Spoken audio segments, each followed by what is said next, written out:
78-79 मा नेपालमा कोभिड-19 विरुद्ध खोप उपलब्ध भई उद्योग र सेवा क्षेत्रमा सुधार आउने अपेक्षाको आधारमा आर्थिक वृद्धि सुधार हुने आकलन रहेको छ। पछिल्लो समय मुद्रास्फीति नियन्त्रित रहेको छ, तथापि आर्थिक पुनरुत्थानले गति लिएसँगै समष्टिगत माग विस्तार हुने अवस्था रहेको, अन्तर्राष्ट्रिय बजारमा कच्चा तेलको मूल्य वृद्धि भइरहेको र नेपाली रुपियाँको परिवर्त्य विदेशी मुद्रासँगको विनिमय दरमा उतार चढाव आइरहेकोले मूल्यमा केही चाप पर्ने देखिएको छ। कोभिड-19 महामारी बीच पनि निर्यात र विप्रेषण अप्रवाह सन्तोषजनक रहेको छ। पछिल्लो समय आयात वृद्धिमा तीव्रता आउन थालेको र वैदेशिक रोजगारीमा जाने नेपालीको सङ्ख्या बढ्न नसकेको कारण विप्रेषण प्रभावमा जोखिम कायमै रहेकोले शोधनान्तर स्थितिमा दबाव पर्न सक्ने सम्भावना छ। तथापि कोरोना विरुद्ध खोप उपलब्ध हुन थालेको हुँदा वैदेशिक रोजगारीमा जाने सङ्ख्या बढ्न सक्ने देखिन्छ। समग्रमा आर्थिक पुनरुत्थानसँगै शोधनान्तर स्थितिमा चाप पर्न सक्ने भए पनि विदेशी विनिमय सञ्चित सुविधाजनक स्थितिमा रहने देखिन्छ। आर्थिक पुनरुत्थानले गति लिएसँगै कर्जाको माग बढ्ने देखिन्छ। सो अनुसार निक्षेप सङ्कलन लगायतका वित्तीय साधन परिचालन हुन नसकेमा तरलतामा दबाव सृजना भई कर्जाको ब्याज दरमा चाप पर्ने सम्भावना छ।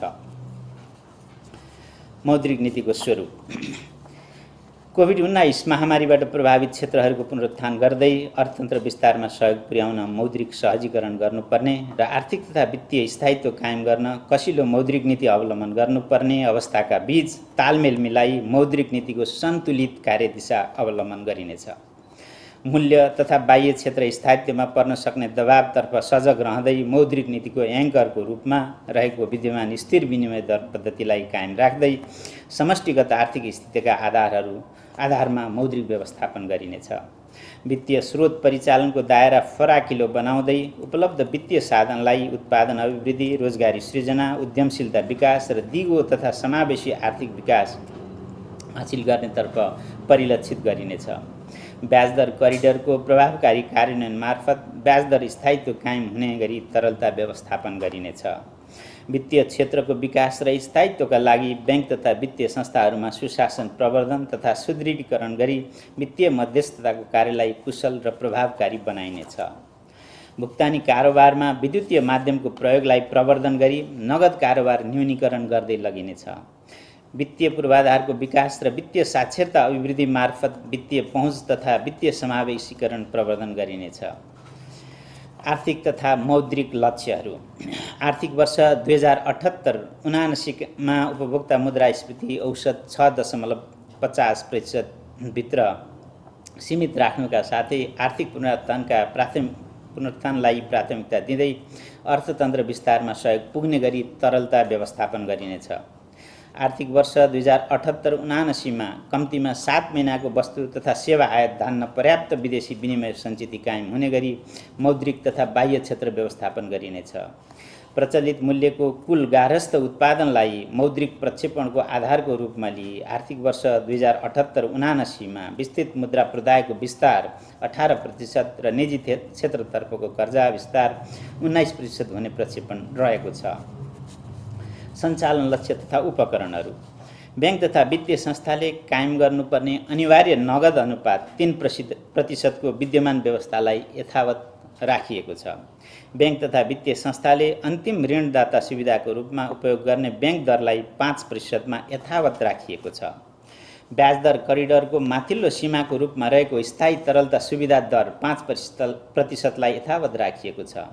करिडरको तल्लो सीमाको रूपमा रहेको निक्षेप सङ्कलन दरलाई 1% बाट वृद्धि गरी 2% र नीतिगत दरको रूपमा रहेको रिपो दरलाई 3% बाट वृद्धि गरी 3.50% कायम गरिनेछ।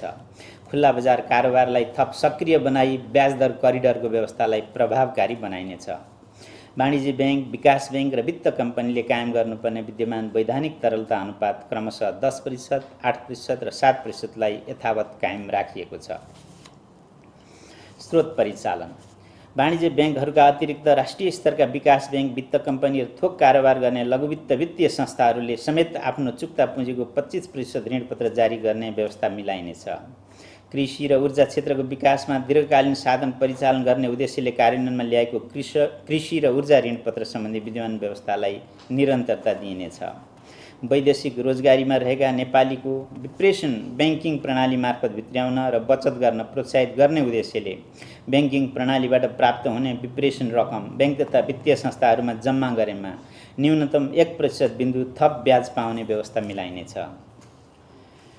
वाणिज्य ब्याङ्कहरूले कृषि, ऊर्जा र लघु घरेलु साना एवं मझौला उद्यमका क्षेत्रमा रु 1 करोडभन्दा कम रकमका कर्जा प्रवाह गर्नुपर्ने 15% को न्यूनतम अनुपातको विद्यमान व्यवस्थालाई निरन्तरता दिएको छ। कृषि, लघु तथा घरेलु क्षेत्रमा कर्जा प्रवाहलाई थप प्रोत्साहित गर्न गाउँपालिका तथा नगरपालिकाको सरकारी कारोबार सञ्चालन गर्ने वाणिज्य ब्याङ्कका शाखाहरूमा कृषि, लघु तथा घरेलु कर्जा सम्बन्धी फोकल डेस्कको स्थापना हुने व्यवस्था मिलाइनेछ। ब्याङ्क तथा वित्तीय संस्थाहरूले प्रवाह गर्ने विभिन्न वर्ग कर्जा सम्बन्धी विद्यमान व्यवस्थामा आवश्यक परिमार्जन गर्दै यस्तो कर्जा लघु, घरेलु, साना तथा मझौला उद्योग व्यवसाय सम्बन्धी कर्जामा क्रमशः समायोजन गर्दै लगिनेछ। विपन्न वर्ग कर्जा। कोभिड-19 को कारण पर्यटन क्षेत्रमा रोजगारी गुमाएका व्यक्ति स्वरोजगार हुने गरी व्यवसाय सञ्चालन गर्न प्रवाह हुने रु 15 लाखसम्मको कर्जा विपन्न वर्ग कर्जामा गणना गर्न सकिने व्यवस्था मिलाइनेछ। ऋणी स्वयं स्वरोजगार हुने गरी सवारी साधन खरिद गर्न प्रवाह हुने रु 25 लाखसम्मको कर्जालाई विपन्न वर्ग कर्जामा गणना गर्न सक्ने व्यवस्था मिलाइनेछ। महिला उद्यमीद्वारा लघु उद्यम तथा स्वरोजगारमूलक व्यवसाय सञ्चालन गर्न परियोजनाको दित्तमा प्रवाह हुने रु 20 लाखसम्मको कर्जालाई विपन्न वर्ग कर्जामा गणना हुने व्यवस्था गरिनेछ। यस्तो कर्जाको अनिवार्य रूपमा बिमा गर्नुपर्ने व्यवस्था मिलाइनेछ। वास्तविक कृषि व्यवसायीलाई रु 20 लाखसम्म कृषि व्यवसाय सञ्चालन गर्न परियोजनाको दित्तमा प्रवाह हुने कर्जालाई विपन्न वर्ग कर्जामा गणना गर्ने व्यवस्था गरिनेछ। यस्तो कर्जाको अनिवार्य रूपमा बिमा गर्नुपर्ने व्यवस्था मिलाइनेछ। सहुलियतपूर्ण कर्जा। उत्पादनशील अर्थतन्त्र निर्माणका लागि उत्पादन अभिवृद्धि, रोजगारी सृजना र उद्यमशीलता विकास गर्न नेपाल सरकारको सहुलियतपूर्ण कर्जाका लागि ब्याज अनुदान सम्बन्धी एकीकृत कार्यविधि अनुरूप सहुलियतपूर्ण कर्जा कार्यक्रमको प्रभावकारी कार्यान्वयन गरिनेछ। पुनर्कर्जा। कोभिड-19 महामारीबाट प्रभावित उद्योग व्यवसायको शीघ्र पुनरुत्थानको लागि कार्यान्वयनमा ल्याइएको पुनर्कर्जाको विद्यमान व्यवस्थालाई निरन्तरता दिँदै गत आर्थिक वर्षमा व्यवस्था गरिएको पुनर्कर्जा रकमको अधिकतम सीमा नघट्ने गरी पुनर्कर्जा सुविधा उपलब्ध हुने व्यवस्था मिलाइनेछ। पुनर्कर्जा सुविधा उपलब्ध गराउँदा लघु, घरेलु, साना तथा मझौला उद्यम व्यवसायलाई प्राथमिकता दिइनेछ। कोभिड-19 महामारीका कारण सङ्कटग्रस्त उद्योग, पर्यटन व्यवसाय, सञ्चार, यातायात, पार्टी प्यालेस, व्यायामशाला, सिनेमा तथा मनोरञ्जन उद्योग लगायतका व्यवसाय पुनरुत्थानको लागि व्यवसाय निरन्तरता कर्जा कार्यक्रमको प्रभावकारी कार्यान्वयन गरिनेछ। कर्जा अवधि थप पुनर्संरचना तथा पुनर्तालिकीकरण। कोभिड-19 महामारीले समग्र अर्थतन्त्रमा पारेको प्रभाव समेतलाई मध्यनजर गरी ब्याङ्क तथा वित्तीय संस्थाहरूले कर्जा प्रदान गरेका ऋणी, फर्म, कम्पनी वा संस्था लगातार 2 वर्षसम्म खुद नोक्सानीमा रहेमा सूक्ष्म निगरानी वर्गमा वर्गीकरण गर्नुपर्ने विद्यमान व्यवस्थालाई परिवर्तन गरी लगातार 3 वर्षसम्म खुद नोक्सानीमा रहेमा मात्र सूक्ष्म निगरानी वर्गमा वर्गीकरण गर्नुपर्ने व्यवस्था गरिनेछ। ब्याङ्क तथा वित्तीय संस्थाहरूले कर्जा प्रवाह गरेका ऋणीहरूमध्ये कोभिड-19 को कारण वित्तीय अवस्था तथा नगद प्रवाहमा नकारात्मक असर परेका ऋणीहरूलाई ब्याङ्क तथा वित्तीय संस्था स्वयंले विश्लेषण गरी किस्ता रकम घटाई भुक्तानी अवधि थप गर्न सकिने व्यवस्था गरिनेछ। निषेधाज्ञा अवधिको 2078 आषाढसम्म भुक्तानी गर्नुपर्ने इएमआई, इक्युवाई वा अन्य सामा ब्याज भुक्तानी गर्न नसकेका ग्राहकहरूको वित्तीय स्थिति ब्याङ्क तथा वित्तीय संस्थाले स्वयं मूल्याङ्कन गरी 2078 पुष मसान्तसम्म भुक्तानी म्याद थप गर्न सक्ने व्यवस्था गरिनेछ। कोभिड-19 महामारीबाट अति प्रभावित क्षेत्रमध्ये होटल, ट्राभल, ट्रेकिङ र हवाई सेवा लगायतका बाह्य पर्यटकमा निर्भर रहनुपर्ने व्यवसायी ऋणीको हकमा अन्तर्राष्ट्रिय भ्रमण सहज भई यथेष्ट रूपमा पर्यटकको आगमन हुने अवस्था नदेखिएको हुँदा त्यस्ता ऋणीको वित्तीय अवस्था विश्लेषण गरी आवश्यकता अनुसार 2079 आषाढ मसान्तसम्म पाक्ने ब्याज छुट्टै हिसाबमा राख्ने व्यवस्था गरिनेछ। यस्तो रकममा थप हर्जना र पेनल ब्याज नलाग्ने व्यवस्था मिलाइनेछ। कोभिड-19 महामारीबाट अति प्रभावित क्षेत्रमध्ये रेस्टुरेन्ट, पार्टी प्यालेस, सार्वजनिक यातायात, शिक्षण संस्था र मनोरञ्जन व्यवसायका ऋणीले 2078 पुससम्म भुक्तान गर्नुपर्ने सामा तथा ब्याज दायित्वको समयावधि 1 वर्षसम्म थप गरी कम्तीमा 4 किस्तामा भुक्तानी गर्न सक्ने व्यवस्था गरिनेछ। यो व्यवस्था कोभिड-19 महामारीका कारण नगद प्रवाह अवरुद्ध भएका लघु, घरेलु, साना तथा मझौला व्यवसायमा समेत लागू हुनेछ। कोभिड-19बाट अति प्रभावित पर्यटन, चलचित्र, पार्टी प्यालेस, सार्वजनिक यातायात तथा शिक्षा क्षेत्रमा प्रभावको कर्जा बैंक तथा वित्तीय संस्थाले मूल्याङ्कन गरी 2078 पुष मसान्तसम्म पुनर्संरचना तथा पुनर्तालिकीकरण गर्न सक्ने व्यवस्था मिलाइनेछ। कोभिड-19बाट अति प्रभावित सार्वजनिक यातायात सञ्चालन, मर्मत सम्हारका लागि बैंक तथा वित्तीय संस्थाले प्रति सवारी साधन रु 2 लाखसम्म थप कर्जा प्रदान गर्न सक्ने व्यवस्था मिलाइनेछ। बैंक तथा वित्तीय संस्थाहरूले 2079 असार मसान्तसम्म कर्जा निक्षेप अनुपात अधिकतम 90% कायम गर्नुपर्ने व्यवस्था गरी विद्यमान कर्जा स्रोत परिचालन अनुपात CCD रेसियो सम्बन्धी व्यवस्था खारेज गरिनेछ। पुँजी कोष र पुँजी कोषको अङ्गको रूपमा रहेका ऋणपत्र बाहेकका ऋणपत्र र सापट्टिलाई उपरोक्त बमोजिमको कर्जा निक्षेप अनुपातमा समायोजन गर्न सकिने व्यवस्था गरिनेछ। बैंक तथा वित्तीय संस्थाले रु 1 अर्बभन्दा बढीको कर्जा लगानी गर्दा अनिवार्य रूपमा स्वायत्तीकरणमा जानुपर्ने व्यवस्था रहेकोमा त्यस्तो सीमा वृद्धि गरी रु 2 अर्ब पुर्याइनेछ। ब्रडब्यान्ड प्रवर्धन गरी सर्वसाधारणमा इन्टरनेट पहुँच पुर्याउने गरी दुर्गम स्थानमा सेवा पुर्याउने इन्टरनेट सेवा प्रदायक संस्थाहरूलाई विशेष पुनर्कर्जा उपलब्ध गराइनेछ। वाणिज्य ब्याङ्कहरूले 2078 आषाढ मसान्तमा कायम गर्नुपर्ने गरी तोकिएको क्षेत्रगत कर्जा अनुपात कोभिड-19 को असरलाई दृष्टिगत गरी 2079 आषाढ मसान्तसम्मको लागि तोकिएको कर्जा अनुपात एकमुष्ट रूपमा पूरा गरे हुने व्यवस्था गरिनेछ। ब्याज पूँजीकरण गर्न यस ब्याङ्कबाट पूर्व स्वीकृति प्राप्त ग्रेस अवधिमा रहेका निर्माणाधीन आयोजनामा प्रभावित कर्जाको 2079 आषाढ मसान्तसम्म पाएको ब्याज पूँजीकरण गर्न सकिने व्यवस्था गरिनेछ।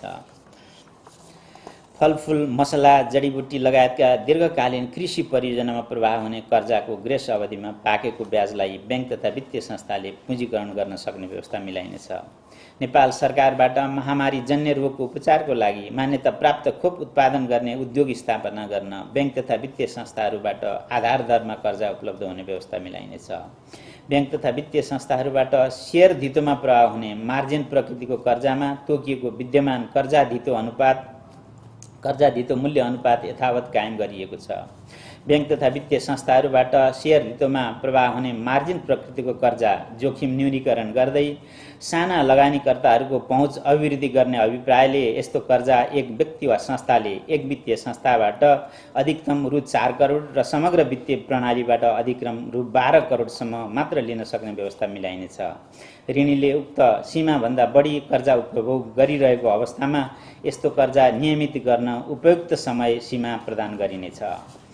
विद्युतीय सवारी साधन खरिदको लागि कायम गरिएको कर्जा धितो अनुपातको विद्यमान सीमा यथावत कायम राख्दै यस्ता सवारी साधनको लागि आवश्यक चार्जिङ स्टेसन स्थापनाको लागि प्रवाह हुने कर्जामा पुनर्कर्जा उपलब्ध हुने व्यवस्था मिलाइनेछ। अस्पताल नभएका स्थानीय तहमा 100 बेडसम्मको अस्पताल स्थापना गर्न बैंक तथा वित्तीय संस्थाहरूबाट सहज रूपमा कर्जा प्रवाह हुने व्यवस्था मिलाइनेछ। प्राविधिक तथा व्यावसायिक तालिम प्रदान गर्ने संस्थाहरूलाई बैंक तथा वित्तीय संस्थाहरूबाट सहज रूपमा कर्जा उपलब्ध हुने व्यवस्था मिलाइनेछ। बैंक तथा वित्तीय संस्थाहरूको पुँजीको आधार दरिलो बनाई जोखिम वहन क्षमता सुदृढ तुल्याउन बैंक तथा वित्तीय संस्थाहरू एक आपसमा स्वस्फूर्त रूपमा गाभिने तथा प्राप्ति प्रक्रियामा सहभागी हुन थप प्रोत्साहित गरिनेछ। बैंक तथा वित्तीय संस्थाहरूले कायम गर्नुपर्ने कर्जा र निक्षेपको ब्याज दर अन्तरको विद्यमान व्यवस्थालाई यथावत कायम गरिएको छ। आधार दर गणनाको विद्यमान विधिलाई पुनरावलोकन गरिनेछ। बैंक तथा वित्तीय संस्थाहरूले कर्जाको ब्याज दर निर्धारण गर्दा आधार दरमा थप गर्ने प्रिमियम दर संस्था आफैले निर्धारण गर्न सक्ने व्यवस्थालाई निरन्तरता दिएको छ।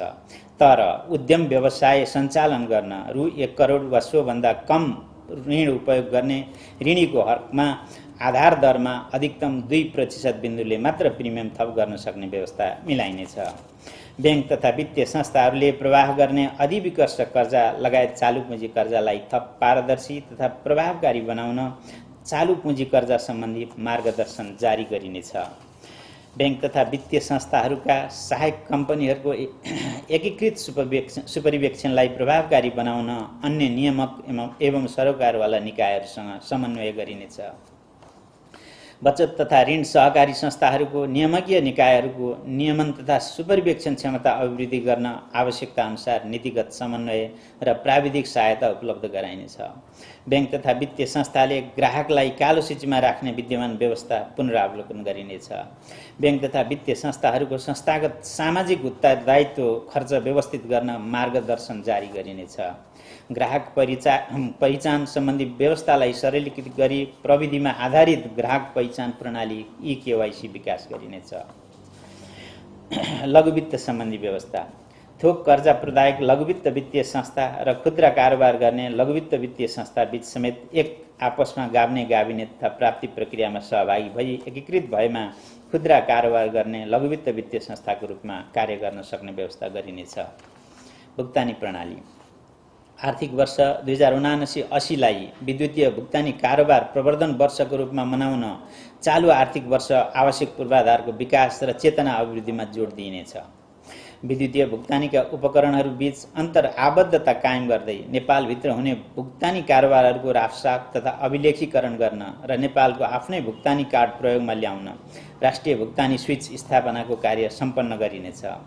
विद्युतीय भुक्तानी प्रणालीको समग्र इकोसिस्टमको विकास र प्रवर्धनमा लगानी गर्ने भुक्तानी सेवा प्रदायक तथा भुक्तानी प्रणाली सञ्चालक र सञ्चार सेवा प्रदायक संस्थाहरूलाई विशेष पुनर्कर्जा उपलब्ध गराउने व्यवस्था गरिनेछ। विद्युतीय भुक्तानी कारोबारको प्रवर्धनका लागि विभिन्न माध्यमहरूबाट हुने भुक्तानी कारोबारको सीमा पुनरावलोकन गरिनेछ। विद्युतीय भुक्तानी कारोबारमा लाग्ने शुल्कलाई उपयुक्त स्तरमा कायम गर्न नीतिगत व्यवस्था गरिनेछ। नेपाल सरकारले प्राप्त गर्ने राजस्व र सबै प्रकारका भुक्तानी बैंकिङ तथा विद्युतीय भुक्तानीको माध्यमबाट गर्ने व्यवस्थाको लागि आवश्यक सहजीकरण गरिनेछ। सरकारी कारोबार गर्ने बैंक शाखाहरूले विद्युतीय भुक्तानीका उपायहरू अवलम्बन गरी सामाजिक सुरक्षा भत्ता सम्बन्धित व्यक्तिले सजिलै प्राप्त गर्न सक्ने व्यवस्था मिलाइनेछ।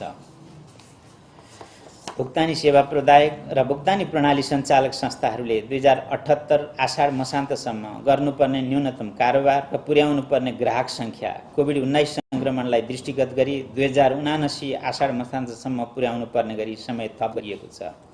भुक्तानी सेवा प्रदायक तथा भुक्तानी प्रणाली सञ्चालक संस्थाहरूको कारोबारको दायरा बढाई लघुवित्त वित्तीय संस्था र सहकारीका ग्राहक समक्ष समेत विद्युतीय भुक्तानी सेवा पुर्याउन प्रोत्साहित गरिनेछ। साथै नगद कारोबारको विद्यमान सीमालाई बचत तथा ऋण सहकारी संस्थामा समेत प्रभावकारी कार्यान्वयन गर्न आवश्यक समन्वय गरिनेछ। बैंक तथा वित्तीय संस्थाहरूमा कर्जाको आवेदनदेखि स्वीकृति गर्नेसम्मको प्रक्रियालाई विद्युतीय माध्यमबाट हुने व्यवस्थाका लागि सहजीकरण गर्न डिजिटल कर्जा मार्गदर्शन तर्जुमा गरी कार्यान्वयनमा ल्याइनेछ। विश्वमा विद्युतीय मुद्राको प्रयोग तथा सम्भाव्यता अध्ययन भइरहेको सन्दर्भमा नेपालमा समेत केन्द्रीय बैंक विद्युतीय मुद्रा अर्थात् सेन्ट्रल बैंक डिजिटल करेन्सीको सम्भाव्यता अध्ययन गरिनेछ। लघु, साना र घरेलु उद्यम तथा स्टार्टअप प्रवर्धन गर्न डिजिटल बैंकिङको अवधारणा तथा भुक्तानी प्रदायक संस्थाहरूले निश्चित रकमसम्मको लघु कर्जा उपलब्ध गराउन सक्ने व्यवस्थाका सम्बन्धमा आवश्यक अध्ययन गरिनेछ। बैंक तथा वित्तीय संस्थाहरू बाहेकका भुक्तानी सेवा प्रदायक र भुक्तानी प्रणाली सञ्चालक संस्थाहरूले निश्चित सीमाभन्दा बढीको कारोबार र शङ्कास्पद कारोबारको विवरण वित्तीय जानकारी इकाइमा उपलब्ध गराउनु पर्ने व्यवस्था मिलाइनेछ। विदेशी विनिमय नेपाली संस्था निकायहरूले सेवा सम्झौता गरी विदेशबाट लिने सेवा आयात बापतको भुक्तानीका लागि वाणिज्य बैंकहरूले प्रदान गर्न सक्ने सटै सुविधामा आवश्यक पुनरावलोकन गरिनेछ। हवाई सेवा प्रदायक संस्थाले तोकिएका कागजातहरूको आधारमा अमेरिकी डलर 25,000 वा सो बराबरको सेवा खरिदको लागि वाणिज्य बैंकबाट विदेशी मुद्रा सटै सुविधा उपलब्ध हुने व्यवस्था मिलाइनेछ। राष्ट्रिय प्राथमिकता प्राप्त आयोजनाहरूले सेवा लिए बापत विदेशी संस्थालाई गर्नुपर्ने भुक्तानी तोकिएका कागजातको आधारमा वाणिज्य बैंकहरूबाट सोझै गर्न सक्ने व्यवस्था मिलाइनेछ। भारतबाट परिवर्तित विदेशी मुद्रामा आयात गरिने औद्योगिक कच्चा पदार्थ तथा मेसिनरी लगायतका वस्तुहरूको विद्यमान सूची पुनरावलोकन गरी आवश्यक समायोजन गरिनेछ। मनी चेन्जर, विप्रेषक company, hotel, travel, trekking, cargo, airlines लगायतका यस बैंकबाट विदेशी मुद्रा कारोबार गर्न स्वीकृति पाएका संस्थाहरूको विदेशी मुद्रा कारोबार अनुमति पत्र 2079 आषाढसम्म नवीकरण गर्दा शुल्क नलाग्ने व्यवस्था गरिनेछ। विभिन्न फर्म, कम्पनी तथा संस्थाको एप्लिकेसन तथा सफ्टवेयर खरिद र अनलाइन विज्ञापन लगायतका सेवा आयात बापतको विदेशी मुद्रा भुक्तानी सम्बन्धित नियामक निकायको अथवा सरकारवाला निकायसँग समन्वय गरी थप व्यवस्थित गरिनेछ। विप्रेषण सेवा प्रदायक कम्पनीहरूलाई थप सुदृढीकरण गर्न, एक आपसमा गाभिन तथा प्राप्तिमा सहभागी हुन आवश्यक व्यवस्था मिलाइनेछ। नेपाली नागरिकले नगदको रूपमा राख्न सक्ने परिवर्त्य विदेशी मुद्राको अधिकतम सीमा र सोको समयावधि तथा परिवर्त्य विदेशी मुद्रा सटै सम्बन्धी व्यवस्था पुनरावलोकन गरिनेछ। अमेरिकी डलरमा विप्रेषणको भुक्तानी गर्न समस्या भएका मुलुकहरूमा सम्बन्धित देशका विप्रेषण कम्पनीहरूले यस बैंकको एजेन्सी खाता मार्फत स्थानीय मुद्रामा विप्रेषण रकम जम्मा गरी नेपाल पठाउन सकिने व्यवस्थाका सम्बन्धमा आवश्यक अध्ययन गरिनेछ। ग्राहक संरक्षण इजाजत पत्र वा अनुमति पत्र प्राप्त संस्थाहरूको वित्तीय ग्राहकको हित संरक्षण गर्ने उद्देश्यले वित्तीय ग्राहक संरक्षण सम्बन्धी कानुनको मस्यौदा तर्जुमा गरिनेछ। अपाङ्गता भएका व्यक्तिलाई वित्तीय सेवामा सहज पहुँच सुनिश्चित गर्न स्थानीय तहमा निश्चित सङ्ख्याभन्दा बढी शाखा रहेका स्थानमा बैंक तथा वित्तीय संस्थाहरूले कम्तीमा एक शाखा र एटीएम लाउन्ज भएका स्थानमा एक एटीएम अपाङ्ग मैत्री बनाउनु पर्ने व्यवस्था गरिनेछ। बैंक तथा वित्तीय संस्थाहरूबाट कार्यान्वयनमा ल्याइएका कर्जा प्रवाह तथा ग्राहक पहिचानसँग सम्बन्धित कागजातमा एकरूपता कायम गर्न आवश्यक व्यवस्था मिलाइनेछ। वित्तीय सेवाको पहुँच न्यून रहेका कर्णाली प्रदेश र सुदूरपश्चिम प्रदेशमा वित्तीय पहुँच अभिवृद्धि गर्ने उद्देश्यले प्रादेशिक वित्तीय संस्थाको उपस्थितिको सन्दर्भमा आवश्यक अध्ययन गरिनेछ। सम्पत्ति शुद्धिकरण सम्बन्धी राष्ट्रिय जोखिम मूल्याङ्कन प्रतिवेदनले औल्याएका उच्च जोखिमका क्षेत्रहरूमा निहित जोखिमको पहिचान, मापन, मूल्याङ्कन र व्यवस्थापन गर्न सूचक संस्थाको विशेष अनुगमन तथा सुपरिवेक्षण गरिनेछ। अन्त्यमा यस मौद्रिक नीतिको कार्यान्वयनबाट समष्टिगत आर्थिक तथा वित्तीय स्थायित्व कायम भई आर्थिक पुनरुत्थानमा सघाउ पुग्ने विश्वास लिइएको छ। वित्तीय स्रोत परिचालनको दायरा फराकिलो हुँदै उपलब्ध वित्तीय साधन, उत्पादन अभिवृद्धि, रोजगारी सृजना, उद्यमशीलता र दिगो आर्थिक विकास हासिल गर्नतर्फ परिलक्षित भई उत्पादनशील अर्थतन्त्र निर्माणमा समेत सहयोग पुग्ने विश्वास रहेको छ। वित्तीय क्षेत्र थप सुदृढ हुँदै सुरक्षित र सबल भुक्तानी प्रणाली मार्फत वित्तीय कारोबार प्रवर्धन हुने अपेक्षा रहेको छ। कोभिड-19 संक्रमणको निरन्तरताले उत्पन्न गरेको अनिश्चितता बीच चालु आर्थिक वर्षको मौद्रिक नीति जारी गरिएको छ।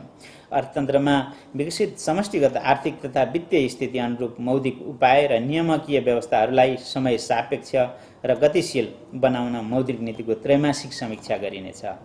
प्रस्तुत मौद्रिक नीति तर्जुमाको क्रममा महत्त्वपूर्ण सुझाव दिई सहयोग पुर्याउनु हुने नेपाल सरकार, बैंक तथा वित्तीय संस्था, व्यावसायिक सङ्घ संस्था, विद्वत वर्ग, अन्तर्राष्ट्रिय विकास साझेदार, सञ्चार माध्यम लगायत सबैमा नेपाल राष्ट्र बैंक हार्दिक आभार व्यक्त गर्दछ। मौद्रिक नीतिमा भएका व्यवस्थाहरूको कार्यान्वयनमा सदाझैँ सबैको सहयोग प्राप्त हुने यस बैंकको विश्वास रहेको छ। धन्यवाद। नमस्कार।